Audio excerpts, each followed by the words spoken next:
I'm pleased to welcome you all this evening on behalf of the Missouri Foundation for Health and St. Louis University, University of Missouri, St. Louis, and Washington University at St. Louis.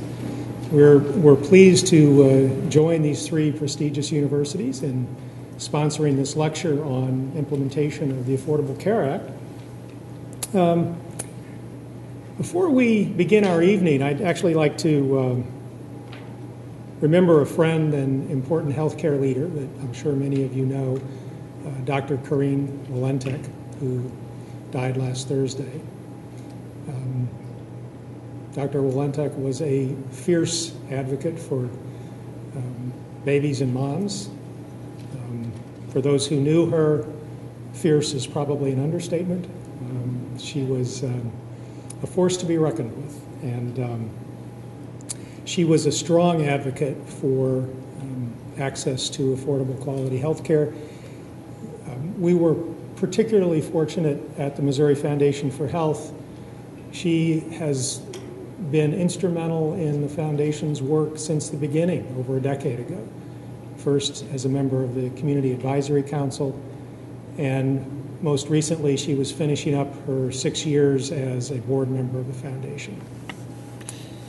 She worked right across the street at Cardinal Glennon Children's Hospital.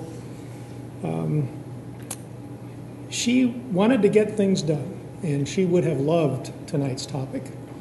I think she would have said, we've been talking about health reform for decades and decades, and now we've finally got a law. How is this going to affect kids and moms and the poor folks in Missouri? And we're very fortunate that our speaker is Alan Weil. He's executive director of the National Academy of State Health Policy, which is a nonpartisan and nonprofit organization that has been helping states work on health policy and practice issues for decades. Alan has been there. His full bio is in the program.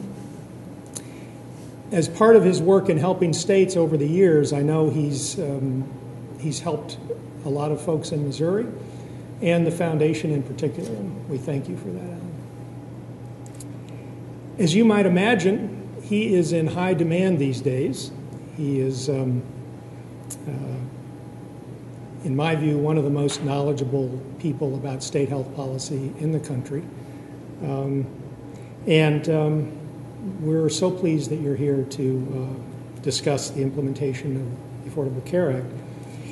Alan's going to share his perspective and then take your questions, so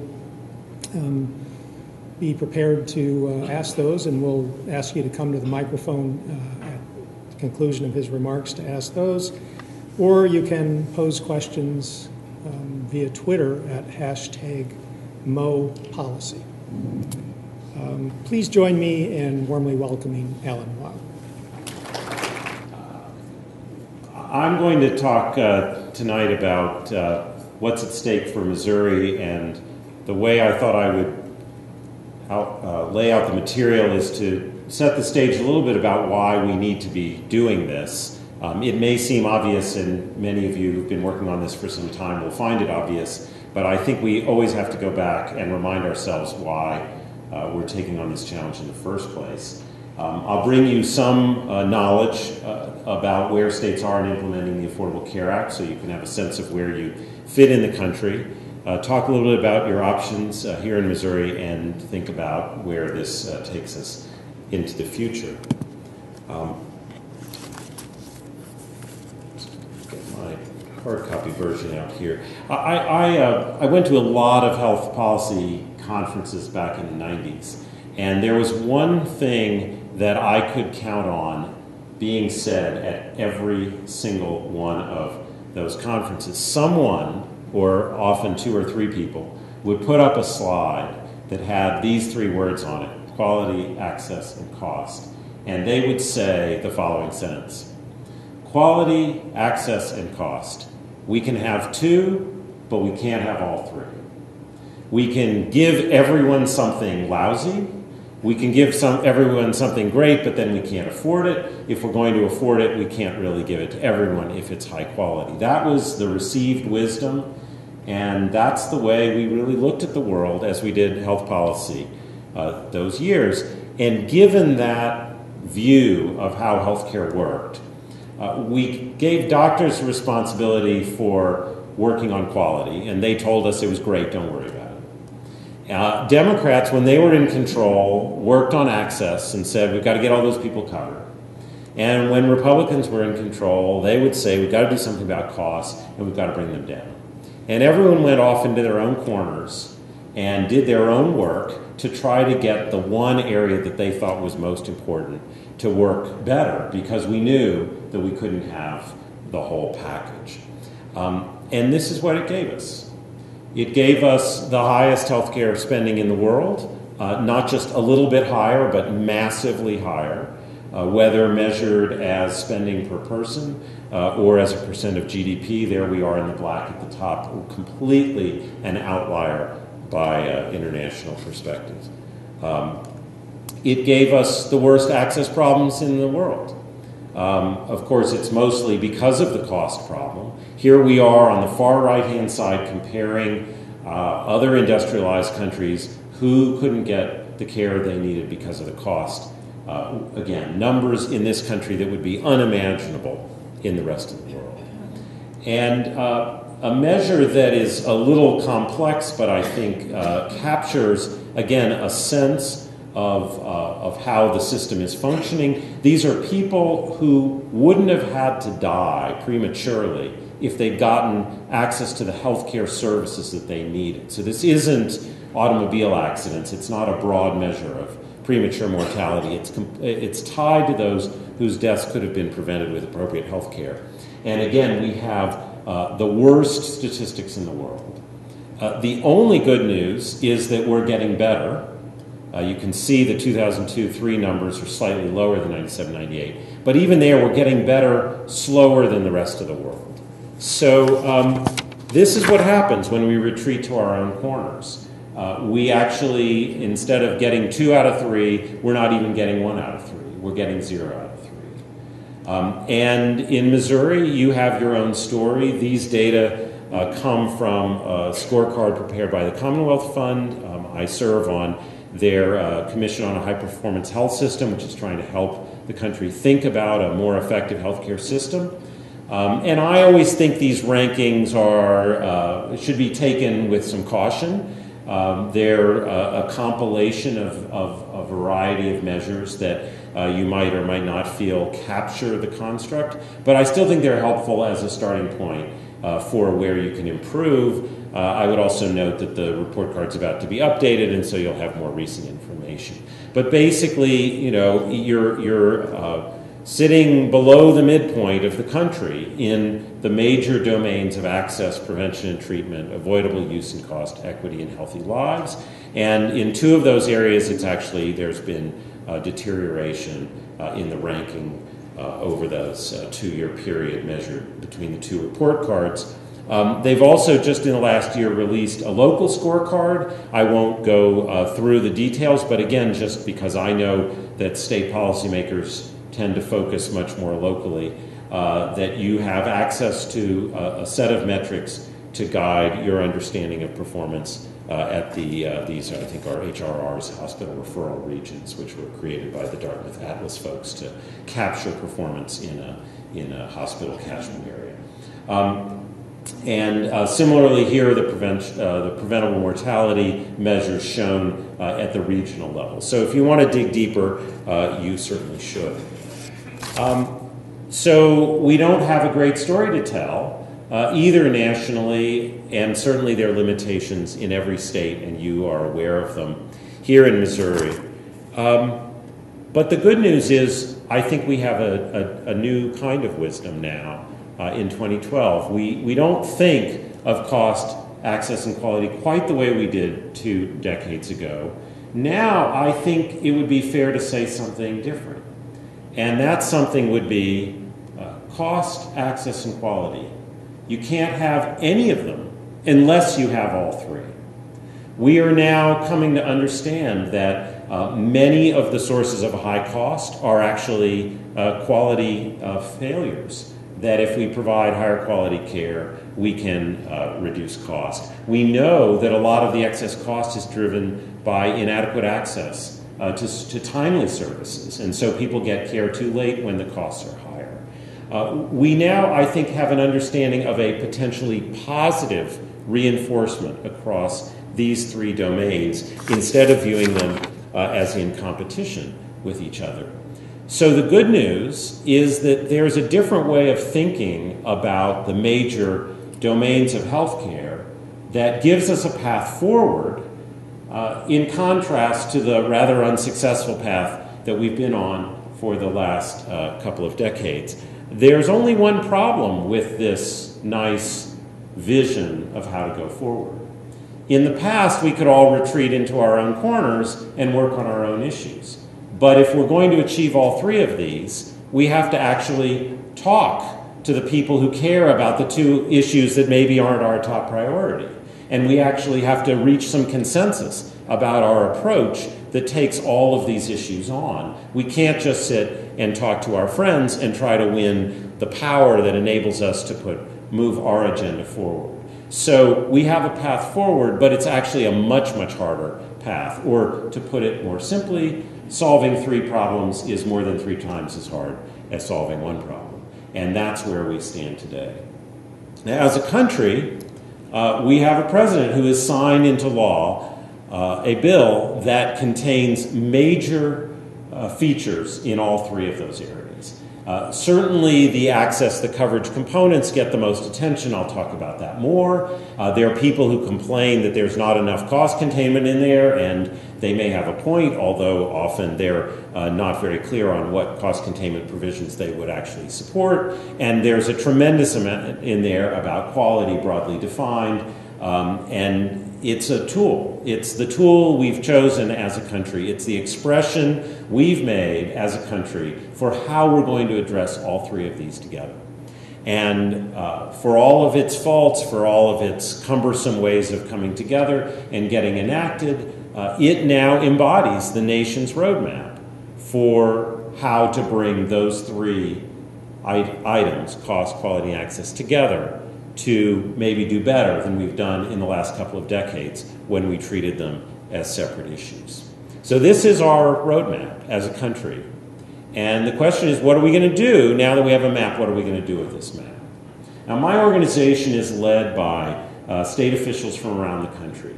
And shortly after the law was passed, we brought our leadership together and asked them, what do states have to get right to implement the law? Now, understand this is before the court cases were filed. Well, that's not true. The first one was filed about 10 seconds after the president put his pen down. But it was before they had gotten very far. It was before a lot of the political division, actually, that we see today. It's hard to remember, but in the first 6 months after the law was passed, although clearly there was still a lot of national division over the law, there was also a sense of, well, this is the law and we've got to figure out how to work with it. And this is what our leadership said states have to get right to implement the law. They have to be strategic with the insurance exchange, these new marketplaces. You have to think about what is it you're trying to accomplish with the exchange, and I will come back to that in quite some detail in a moment. There's a lot of insurance regulation in this law, and one thing you know at the state level, if you've worked in the field, is that insurance does not regulate itself. Insurance is very complex. And you can say we're going to have a maximum ratio of 3 to 1 in prices between 65-year-olds and 22-year-olds, but that actually turning that into something that works when you're filing your rates and you're selling your products is very complicated. And so it was the point that our leadership was making is this is not just about looking at the law, it's about thinking about what it takes to implement the insurance market regulations appropriately. Simplification and integration of eligibility systems is a big issue for the folks we work with. It gets almost no attention outside of the policy community, but we are now making major changes to how Medicaid eligibility is determined, and then we have all these new Americans who are supposed to get tax credits who have not interacted with government programs a lot because they're middle income. And we can't just build on the welfare platform, which is the platform most states use for Medicaid. So there's a major eligibility system redesign that's necessary to implement the law effectively. A lot of concerns at the state level leadership about provider and health system capacity. We know that the uninsured use 50 to 60% as many healthcare services as those who are insured. So presumably as they get a card, they're going to want to get health care, and they'll have some pent-up demand. We know we have a limited primary care capacity in this country. We have limited oral health, mental health capacity, particularly in the Medicaid program, which expands a great deal under the law. Who's going to provide these services? Where the health plan is going to be? Where the provider is going to be? It's a great area of interest to our state leadership. We again did this meeting before the Secretary said that states were going to define their own insurance benefits, the essential benefit plan. But already it was clear that states were going to play a major role in figuring out what are the benefits. If everyone's going to have coverage, what do those benefits look like? How do we design those benefits in a way that promotes appropriate care? Big emphasis on care coordination, redesigning how care is provided. This is a very short phrase for a very complex set of changes we need to make in the delivery of care, not just in the financing of care. There's a lot of new data collection in the law, and there are tremendous opportunities for states to use those data, whether it's health professional shortages, language barriers to access to care, a lot of insurance data, claims data to analyze costs and prices, tremendous opportunities in the law. One of my favorites is the opportunity for states to pursue population health goals. There's now a national health agenda as part of the law, and an opportunity for states to really engage people at the place they live, in the way they think about healthcare, not just about exchanges and insurance cards, but about whether or not the burden of diabetes is coming down, whether we're living healthier lives, whether we're reducing deaths due to smoking. Those kinds of population health goals, tremendous opportunities to work at the state and local level to set those goals and hold people accountable for progress toward achieving them. We saw an importance of engaging the public in policy development and implementation. One of the lessons we know from Massachusetts, a leader in health policy, is that you don't just need the public to be with you when you enact the law. You need them to then tell you what's going wrong after you enact the law so you can fix it. If the public checks out or views this as something not about them, you lose an important feedback loop for improvement. And finally, we need to pull all of these together to demand quality and efficiency from the healthcare system. So I go through this list to give you a sense of what people looking fresh at the law said. This is what states need to do. This is what states need to get right. This is where states should focus their energy. And frankly, they were giving this advice to my organization. This is where we want you to help us do a better job. And ideally, we would have a balanced approach to this list of 10. We would look at things like delivery system improvement and access to care and all of these things that are about improving health. And then we would look at the coverage provisions, insurance exchanges and Medicaid implementation, and we would do all of these, and we would do them together and equally. But the reality is the implementation of the law occurred the first couple of years at a time when states were in their worst fiscal circumstances that they'd really ever seen. And they had very limited financial resources, very limited human capital resources. And the primary work that states turn their attention to in this environment where there was so much to do is where the federal government gave them money. And the federal government mostly gave states money on the coverage components. funds. We know, you know, here and around the country, planning grants and then development grants to bring up insurance exchanges, 90% federal match rate to improve Medicaid eligibility systems, a lot of financial flows from the federal government to get the coverage pieces in place because they go into effect January 1st, 2014. There's a lot of work to be done from day one. We need to get states working, and that's what they did. Now, to be fair, there's been a lot of federal government attention on delivery system improvement, on the accountable care organization regulations designed to help support reorganization of care, but that's mostly through Medicare, at least ACO regulations are specifically Medicare. When it comes to supporting states in that list of 10 things that I just showed you, most of the federal support was really around coverage. And so when you look at where states are in implementing the law, that's most of what you see. So I want to turn to the question of where are we? Where are we as a country in implementing the Affordable Care Act? Well, there's many ways to look at this. This is sort of a summary chart that we prepared, looking at a range of actions states can take, some around exchange, some around Medicaid, some around insurance regulation. And we just loosely grouped states into three categories of doing the most, doing the least in the middle. Not surprisingly, you see Missouri there in the middle because there's been a lot of work done here. There's also some limitations in how far the state's going to go. This is one way to look at it.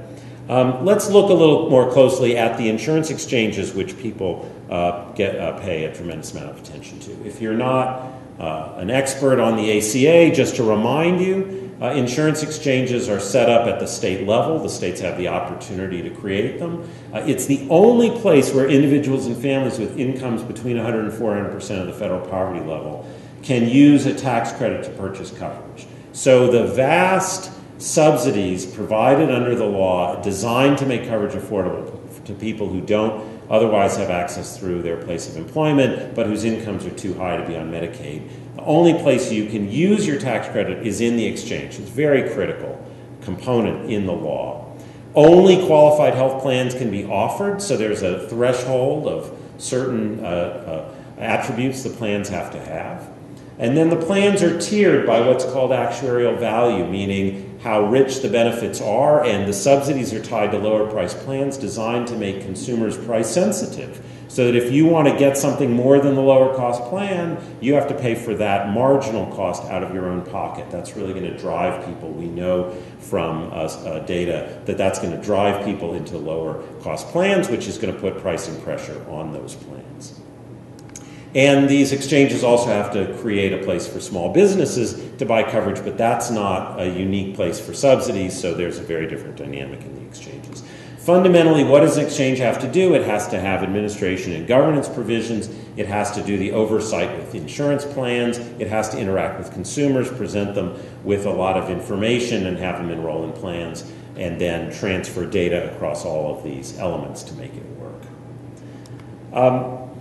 If you're the Commonwealth Fund who prepared this chart and you want to show a lot of activity about insurance exchanges, you use 10 different colors, and it looks like there's a tremendous amount going on until you understand that some of these colors haven't done anything, are thinking about not doing anything, thought about doing something but decided not to do anything. And it turns out that, in fact, as you probably are aware, the actual amount of state legislation to establish exchanges is fairly limited, but there was a lot of debate and discussion in the early years. I can go into that in more detail. But the point is that there's a great deal of discussion, but a little bit less action when it comes to legislation. But state legislation to establish exchanges isn't all that matters. We've developed a website where we've taken all of the implementation functions of the ACA, broken them down into more than 100 pieces, and we're tracking states in their progress on all of those. And we see lots of activity around exchanges that doesn't depend on legislation, planning functions, consideration of options, and that's a way that we look at it.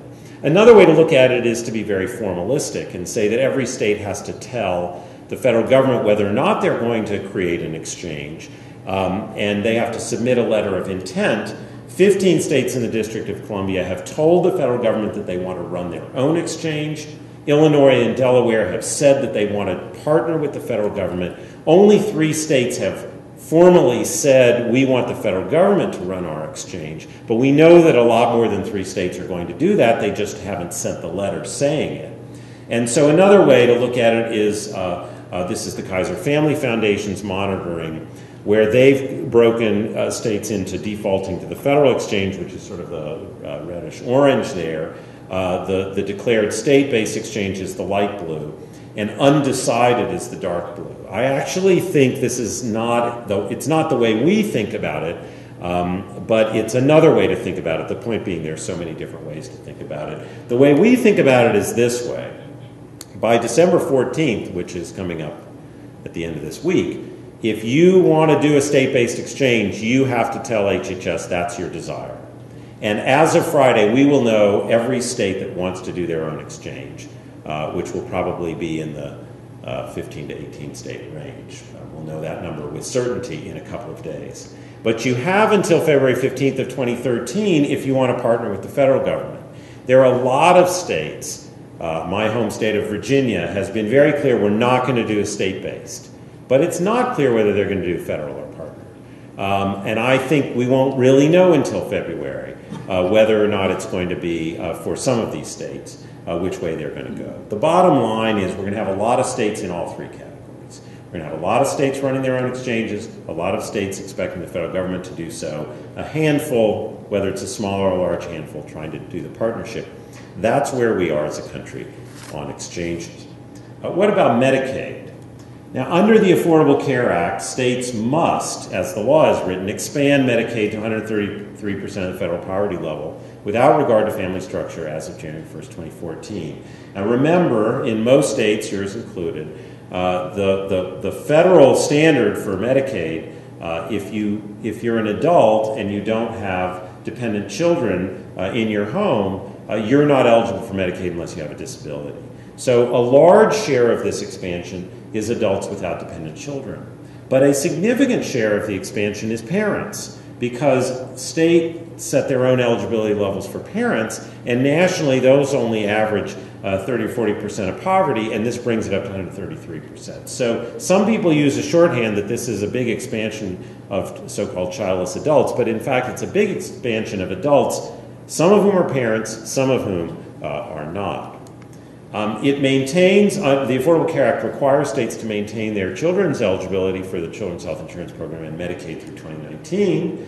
It says that the benefit package for the Medicaid expansion is not the full, doesn't have to be the full Medicaid package. It can be a narrower package for adults.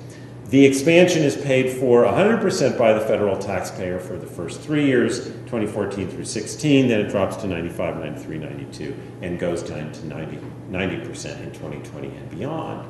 This is all in the Affordable Care Act, and then, oops, Supreme Court said, you know what, you can't require states to expand Medicaid, so the remedy for states that choose not to do this expansion is just you don't give them the money for the expansion, but you can't take away any of their existing Medicaid money to do so. So I do want to be clear, because people talk about the Supreme Court made the Medicaid expansion optional. That's not literally true. What the Supreme Court said was the law remains intact, but the remedy for states, the remedy that HHS has if a state chooses not to expand the law is a very prescribed remedy. So functionally it's optional, but since in Medicaid we have lots of technical terms, including optional, this is not an optional coverage group. And I should note, if you weren't aware, some states were interested in expanding maybe to a lower level than 133% of poverty, and just yesterday, the day before, I lose track when I travel, in the last 48 hours, HHS has clarified that no, you either go up to 133% or you don't do it at all. You can't pick your own number. And I will just say, as someone who's read the statute, in the court case, that is clearly what's required by the law. So where are we on the Medicaid expansion? This is another deceptive slide, not because it's wrong, but because I think, again, it's easy to get ahead of ourselves. This is prepared by the Center on Budget and Policy Priorities, with the dark blue states saying they're going to expand, and the medium blue saying they're leaning towards, and the middle color, as is Missouri, unclear, undecided, and the yellow opposed. The challenge here is that most states aren't going to make, and you know this well in your budget process, most states aren't going to make this decision until 2013.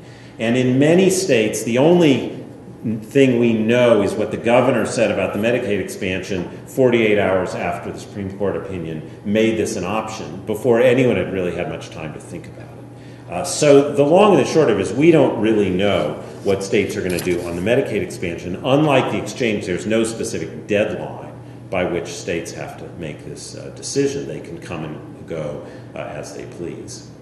Now, I think it's very important as we think about, as a country, what are the implications of these decisions to, and here we are at an academic center, to be thoughtful about the information we use to make these decisions.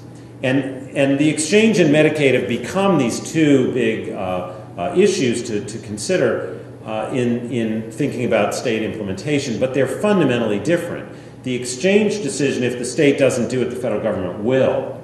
The Medicaid, if the state does not expand Medicaid, they won't expand Medicaid. There's no federal fallback. So these are very different. So it's hard to analyze the choice of whether or not a state does an exchange, because the federal government will do it in their place. But it's very important to analyze the implications of a Medicaid expansion. And just within the last couple of weeks, the Urban Institute released new data published by the Kaiser Commission on Medicaid and the Uninsured that I think does a terrific job. Of course, I'm biased. I'm not only on the Kaiser Commission on Medicaid and the Uninsured, but I used to work at the Urban Institute. But I think what they did is that they took very seriously how complex it is to do estimates of the effect of a Medicaid expansion. I just want to remind you, because in a very political environment, people tend to throw around a lot of data and stories about what will happen. Why is it really hard to figure out what's going to happen if you expand Medicaid eligibility? Well, you have to figure out at what rate people enroll. Not everyone who's eligible for Medicaid now enrolls, and not all the people who are made eligible will enroll. There's the so-called woodwork effect. How many people who are currently eligible will come into the program because there's been an expansion and because we're now talking about more options for coverage, and they've heard that there's a mandate to have coverage even though it may not apply to them because their income is low. They may not know that. At what rate will people come in who are already eligible? And by the way, those will not be paid for 100% by the federal government. How much is it going to cost per new enrollee and per current eligible who comes into the program? These are, on the one hand, these are people who have pent-up demand because they're uninsured. On the other hand, they're disproportionately young and fairly healthy. So you have to, you can't just sort of guess at what the estimates are going to be in cost. You have to use data. There are administrative costs associated with running the program. You have to look at, in the context of what you're spending now, some amount of the new coverage costs will reduce existing costs for state programs that serve people, and sometimes local programs that serve people who are uninsured. You need to look at who's bearing the burden of uncompensated care, and if you now have a payment source, who's going to see the benefit of that burden go down, and where will those dollars go? And you have to ask, what time horizon are you looking at? The longer you go, the more years you're looking at where the federal match rate is going to be lower. And you have to ask, do you think there will be some economic stimulus from the infusion of money into the healthcare sector? So I think the Urban Institute did as good a job as can be done with these very complex issues. And this is where they came out. These just came out, as I say, a few weeks ago. And I want to spend a moment because it's complicated. The darkest blue is what federal spending would have been without the Affordable Care Act, and the next darkest is what state spending would be without the Affordable Care Act. And basically, they estimate about $1 trillion of total new spending under the Affordable Care Act if every state expanded Medicaid. This is over a 10-year period, 2013 to 2022. But what's most striking to me, not what I would have expected, is that of that $1 trillion, which is over there on the left, the vast majority of state cost occurs whether or not the state expands Medicaid. Even if they don't expand Medicaid, they're going to have some new cost due to the broader number of people who come in to Medicaid because of the existence of the insurance exchange and because of the existence of the reforms in the Affordable Care Act. Only $8 billion across all 50 states is the incremental cost to states of taking up the federal government on their option of expanding Medicaid, whereas $800 billion is the marginal cost to the federal government. So this is a very heavily federally financed expansion. Of course, you may have heard the federal government doesn't feel like it has a lot of money right now. I don't want to be naive about that. But from a state perspective, the state costs are not particularly large. And I'll come back and look at Missouri in a moment.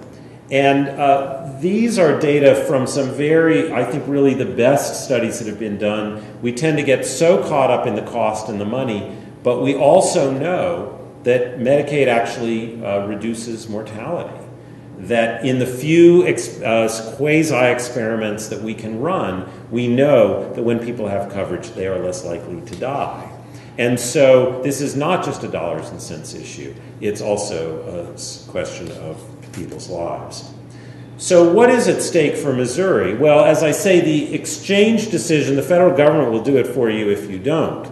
If you take the Urban Institute numbers on Medicaid, this is what they have to say. In 2022, without the Affordable Care Act, you'd have, these are estimates. I want to be clear, but I think they're as well done as you can do for anything you're looking at this far in the future. 916,000 people in your Medicaid program. Without the expansion, you'd break 1 million, and with the expansion, you'd be up at 1.4 million people enrolled. So it's a lot bigger Medicaid program if you expand to 133% of poverty. The number of uninsured in Missouri would be 311,000 people in 2022. If you do the expansion, it would be 800,000 without the ACA. So the number of people without insurance in the state goes way down if you do the expansion. That's according to this set of modeling estimates. The state will receive $17.8 billion in federal funding. Of course, that comes from the federal taxpayer. And your state Medicaid costs will increase by 3.6% over the non-expansion costs. So you'd have an extra $1.6 billion in state expenditures due to the expansion. Now, this is over a 10-year period. What, your general fund is $8 or $9 billion, so this is $100+ billion of general fund over those 10 years, probably closer to $150 billion. So this is in the range of 1%. I wouldn't try to be more precise. And then there's the offset due to savings from reducing uncompensated care, bringing the net spending down to $1.2 billion. So it's give or take 1% of your general fund revenue over a 10-year period. It's a lot of money, let's not kid ourselves. But it's a small amount relative to what the federal treasury puts in. These are just the numbers, and then you have to make a decision.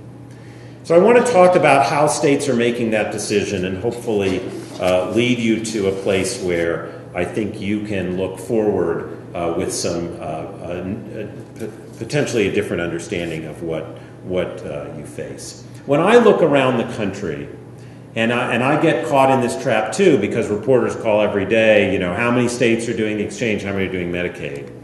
I tend to see what I would call linear approaches to making these decisions. So let's look at the exchange. Should we build one? Well, that's sort of a political question. Once we decide whether or not we're going to build one, how should it be governed? Who should be on the board? What should be its purchasing strategy when it's selecting plans? It's a very sort of, well, if we're going to do it, what should it look like? And in Medicaid, you know, you get a cost and benefit analysis, and one side puts out these numbers and the other side puts out those numbers, and then you say, well, how's it going to affect people, and how are the stakeholders talking about us, and what should we do? And at the end of the day, you have a decision. That's how these decisions are largely being approached around the country. But in some states, and these are not all blue and they're not all red, it's a mixture of states, I see what I would call more like a systems approach to these decisions, which begins with the question of what might we accomplish if we were to do an expansion in Medicaid, or if we were to build an exchange? What's our vision for healthcare, and how do these elements fit in our vision, given the goals that we have? How might we approach deciding about the governance of the exchange? How might we approach the Medicaid expansion, the purchasing strategy within the exchange? It's beginning with your goals and looking at these tools and saying, how do these tools fit within the goals? So let me give you a sense of what I mean by this, because that's very abstract. I want to present to you 4 possible visions for a health insurance exchange. One is as a marketplace for subsidized private coverage. I told you, you can only get your tax credit in the exchange, so we have to set up a place where you can get it. You have a list of plans you can choose from, and now a lot of people who had affordability barriers to buying coverage, that barrier is gone and they can pick a plan. That's a perfectly legitimate vision for an insurance exchange. A broader vision would be to consider it a continuous option for coverage alongside Medicaid and CHIP, understanding that people's income fluctuates, and you want to make sure that people have coverage today when their income is 150% of poverty, and tomorrow when it's 100% of poverty, and so we're going to build a nice integration between Medicaid and the exchange so that people have continuous coverage, and that is a perfectly legitimate vision for an exchange.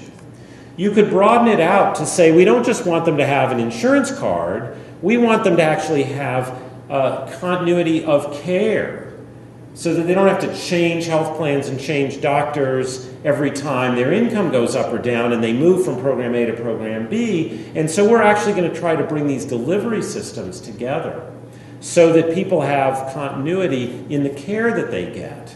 As their life circumstances change, we know that incomes are more volatile at the lower end of the scale. And that would be a perfectly legitimate vision for an exchange. Or you could actually see your exchange as a component in an overall approach for improving the healthcare system. And say, you know, we've got these big problems of cost, quality, and access. And the exchange and Medicaid added together is a lot of people. And we have an opportunity to work with the private sector and across the parts of the public sector to pursue a more efficient, more effective healthcare system. And these are going to be tools that we use to help make that happen. And again, that's kind of abstract. So what do I mean by a component and overall approach? Well, when I look at the history of states, they've used payment reform. And after all, payment leverage is what you have in Medicaid and the exchange. States were out in front of the federal government in not paying for preventable events, so-called never events. They said, you know, we're not going to do this. And then the federal government picked it up and embodied it in federal law. States have been at the forefront of the patient-centered medical home movement. My colleague, Mary Takash, had an article in 2 issues ago of Health Affairs showing that more than half the states now have payment models to support development of patient-centered medical homes. In many states, Medicaid is the anchor for that. In many states, these are multi-payer, multi-sector initiatives that bring together funding from multiple streams to build up the primary care capacity so that we can have the platform to build a more efficient, lower-cost healthcare system. States have been working on quality incentive payments. Again, some of these within the Medicaid program, some of them across multiple payers. The quality incentive movement is being a little bit superseded now by efforts. You may have seen Arkansas has gotten a lot of attention for moving their Medicaid system into payment bundles. They're actually going to pay for episodes and give a single bundled payment, and they're looking at outliers. And they're pushing it through their Medicaid program, but they're also pushing it through Blue Cross, which is a huge source of coverage in that state. And they're trying to change how we pay for care so that we can change how we deliver care. I referred earlier to Medicare's movement into accountable care organizations, but a dozen states, we have a map on our website, a dozen states are trying to do an ACO-like version in Medicaid, where providers and provider systems are trying to re-engineer how they deliver care, be accountable for population health outcomes, accountable for cost, not through an insurance company, but through the delivery system itself. And again, these are models that work in the private sector, they can work in the public sector, they can work together across the public and private sectors. And this summer, the Centers for Medicare and Medicaid Innovation at HHS released a proposal for states to do innovation models, $250 million. These should be announced, I'm hoping, any day now, although I've said that long enough, I should probably say any week now. But states can get significant funding to pursue lower cost, higher quality, better population outcomes, pursuit of the triple aim, public-private initiatives bringing together aligning purchasing strategies. So, for example, in Oregon, they've created a model that's designed to integrate traditional physical health with mental health and oral health and hold systems accountable for the three instead of treating them as three separate silos. In Vermont, we have longstanding effort to build in at the community level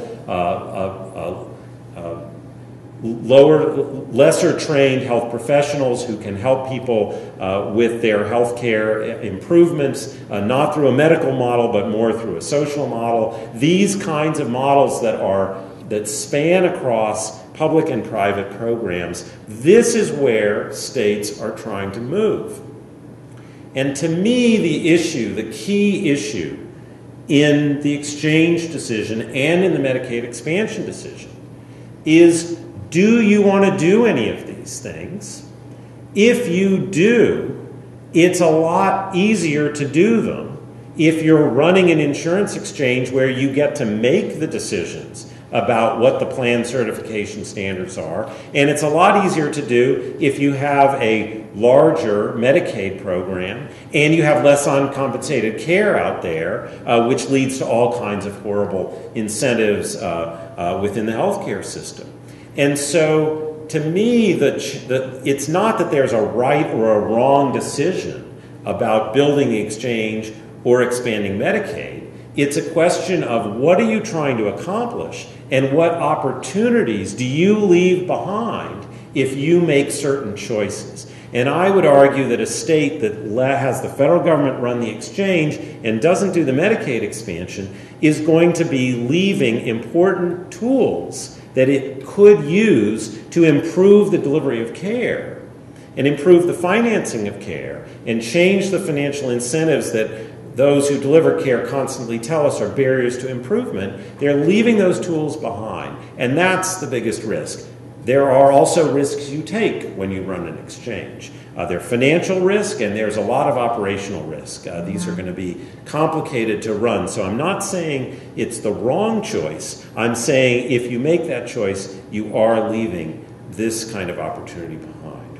And so I want to wrap up by, again, bringing you back to the notion that we need to work on these three together and give you a little bit of a dire picture, but close with hopefully a more optimistic one. This is, I can't give a talk without showing this chart.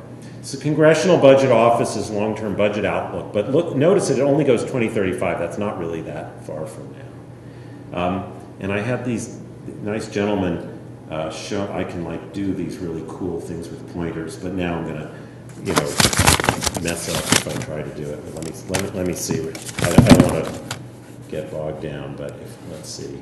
Here we go. Not bad. Okay. So pretty fancy. Except I put it in the wrong place. Here. This in 2035 is federal spending on Social Security, which doesn't grow very fast, and everything on health, Medicare, Medicaid, CHIP, and exchange subsidies. Right above that green arrow is historical average revenues. What does it tell you? It tells you by 2035, basically as a country, we can't afford anything other than health care if we don't get off this line. I mean, that's where we are. Spending on everything other than health care becomes impossible, not very long from now, unless we obviously fundamentally, significantly increase revenues, which doesn't seem very likely. It might occur marginally. By playing with it, I've debilitated my clicker. There we go. This is the Government Accountability Office's projections of state and local health and non-health expenditures, and you can guess which line is going up and which one is going down. The dotted line is state and local spending on health as a percent of GDP. And everything else that we care about, education, infrastructure, public safety, environmental protection, transportation, you name it, everything else we get less of because we're going to be spending more and more and more on health. And it is true that we're coming out of the economic downturn that took so much money out of state budgets, but this is the Center on Budget and Policy Priorities reminder that even at sustained high levels of growth, we won't get out of the recession levels until 2019. That's the reality we face. It's pretty dire. But the good news is that the Institute of Medicine, just within the last month, released another compendium of what we've been told many times by those who know a lot, which is that about a third of our spending, and some would say more, in healthcare has no value in terms of the actual health of the population. A third. A third. So if we can look at cost, quality, and access together and do something about that third, we can bring those lines down and we can educate our children and we can protect our environment and we can get from place A to place B without sitting in interminable traffic. But we have to do something about cost. That is what's driving us. And so as I look out at where states are, there's this big obsession with January 1st of 2014 because that's when the coverage goes into effect. But my reminder to you is that it's an important day, but it is just one day. January 24th, I've already told the reporters, you can file your stories for January 1st, 2014. It's going to be a mess. First of all, never implement a major federal law on a federal holiday. This is not good planning. But seriously, like Part D, the Medicare prescription drug benefit, it is going to have a rough start.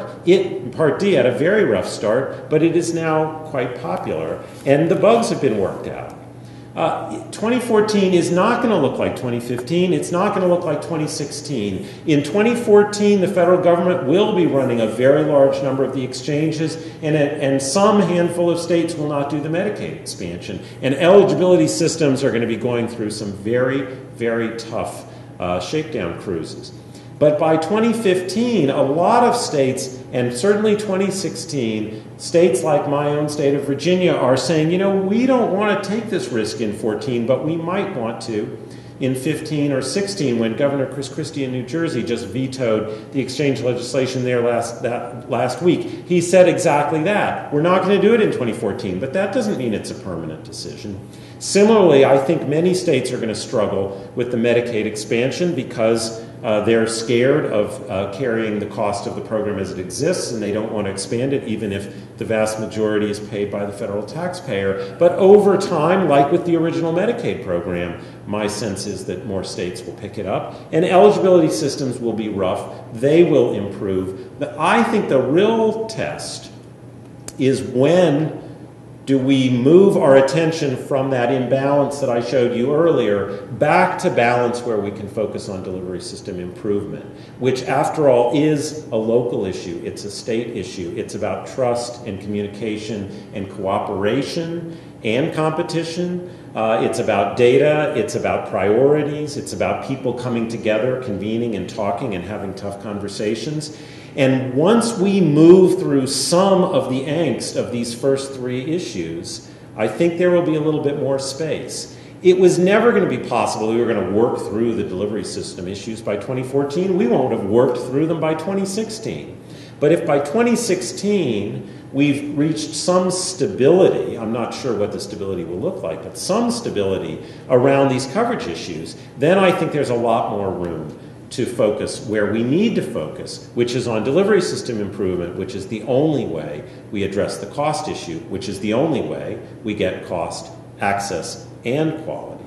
Now, the good news is you as a state are not alone. My organization has set up a site called statereforum.org. It's a place where we have people from across the country sharing their implementation ideas and experience. And I would encourage you to look and register if you find it useful, but I can tell you that there are already many in your state who participate, and they can learn from other states and the decisions they're making and the progress they're making. And my organization, of course, will be here for states, hopefully for a while. doing this.